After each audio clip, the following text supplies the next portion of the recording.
আসেন আপুরা ভাইয়ারা, সালাম আলাইকুম।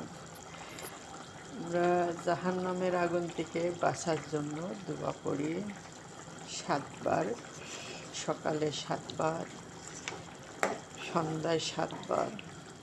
আল্লাহুম্মা আজিন্নি মিনান নার, আল্লাহুম্মা আজিন্নি মিনান নার, আল্লাহুম্মা আজিন্নি মিনান নার, আল্লাহুম্মা আজিন্নি মিনান নার, আল্লাহুম্মা আজিন্নি মিনান নার, পাঁচ আল্লাহুম্মা আজিন্নি মিনান নার, ছয় আল্লাহুম্মা আজিন্নি মিনান নার, সাত।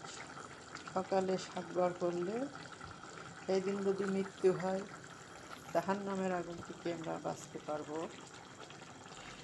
রাত্রে দোয়া সন্ধ্যায় করলে 7 বার, ওই রাত্রে যদি আমাকে মৃত্যু হয় আমি জাহান্নামের আগুন থেকে বাঁচতে পারবো। সবাই উঠতি বসতি দোয়া করি।